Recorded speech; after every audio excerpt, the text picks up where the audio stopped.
Welcome back. In this video, we are going to look at the continuation or runaway gap and also exhaustion gaps. Let's start with the continuation gaps first. Continuation or runaway gaps are very important as they give a rough indication of the possible extent of the move that is likely to follow. For these reasons, these gaps are also known as the measuring gap. The runaway gaps are not associated with congestion zones, but they actually occur in rapid advances or declines. So as you see in this case here, there has been a rapid decline in the market. Runaway gaps usually occur in these kind of markets. For example, in a fast moving market, the trading volumes are at peak at the initial breakout, and then the volume tapers off a little in the middle of the trend. This volume again peaks up to a high turnover as the move is finally halted. In such fast moves, we see that often a wide gap develops right in the middle of the move. So you see in this case you had a breakout gap and you had a further movement down on the next day after the breakout gap, and then you see another gap forming the very next day, and there is a considerable amount of trading on the next day, and prices also move far away from this gap. Now this is a runaway gap. This runaway gap is formed right in the middle of this downward movement, and so this gap will be able to tell you the extent of further move after the gap has been formed. These kind of gaps occur just about the halfway point between the breakout which inaugurated the move and the reversal day, or the time the prices enter a congestion pattern. The idea is that prices will go as much beyond the gaps as they have already traveled before the gap. Because of this, one can get a measurement of the move right after the formation of the gap. Now if you see this move, once this gap is formed and you want to forecast the further downside in the prices for the security, then what you should do is that you should measure the price movement before the gap was formed.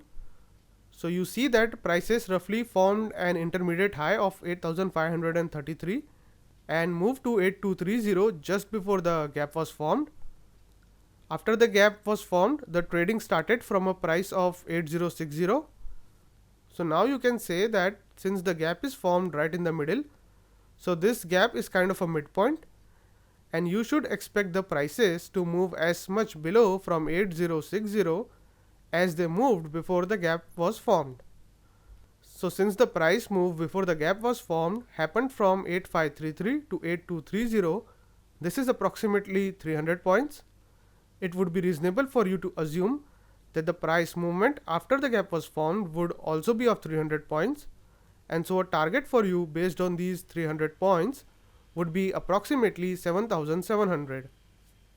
Now usually what happens is, once this kind of a gap is formed, many investors are caught off guard, and often they don't know what they should do with their current position. For example, if they were short in this scenario, they may look for a point where they can book profits, or if they are long, they are probably looking for a point where they can average their existing positions or add new positions. Now once you see this kind of a gap, you should tell yourself that since a 300 point move happened before the gap was formed, now I should expect that the prices would move down by at least 300 points before I can expect some kind of correction. So you should definitely wait for prices to move by this much before you make any new investment. If 2 or 3 gaps intervene in a rapid move, then they all can be classified as a continuation gap. But as more gaps occur, the chances of one of them being an exhaustion gap increases, and an exhaustion gap actually indicates a reversal. So now we'll look at the other type of gap, which is the exhaustion gap.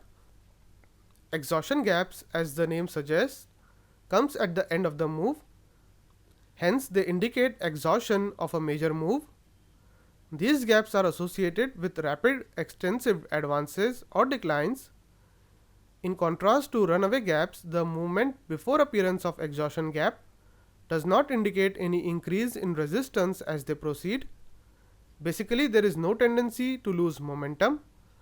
On the contrary, the move continues to speed up until suddenly it hits a wall of supply, and the move is brought to an abrupt end by a day of terrific trading volume.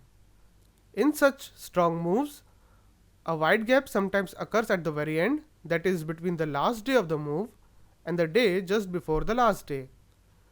Now what is not shown in this chart is that there was a terrific move from around 50 levels to this price of around 100. Also, the volume had tapered off in between, but on this day when this exhaustion gap was formed, you see that there was a sudden spike in the volume of trading. Now what had happened is that this upward price movement had suddenly hit a wall of supply, which is indicated by this spike in volume on this day. This gap formation with substantially higher volume on the last day indicates exhaustion of the move. The prices though may end up closing not very far away from the opening price of the day, and this formation combined with high volumes would indicate a likely exhaustion gap. This gap tells you that either the trend may reverse or the prices may enter a substantial consolidation phase before moving up again. Another thing to remember is that an exhaustion gap is usually preceded by at least one runaway gap or continuation gap, and hence the first gap in a fast moving market is very unlikely to be an exhaustion gap.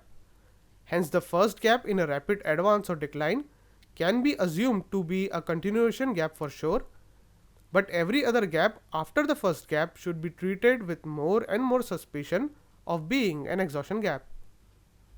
As a rule, continuation or runaway gap is not covered for a considerable length of time, but in case of exhaustion gaps, they are expected to be quickly closed, sometimes within 2 to 5 days. A word of caution here: an exhaustion gap taken by itself should not be read as a sign of reversal, but the halt is ordinarily followed by some sort of congestion development, which may in turn lead to either reversal or continuation of the move prior to the gap.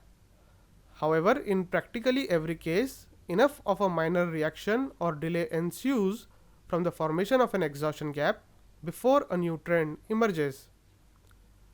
With this, we have covered the different types of gaps. In the next video, we are going to look at the topic of support and resistance.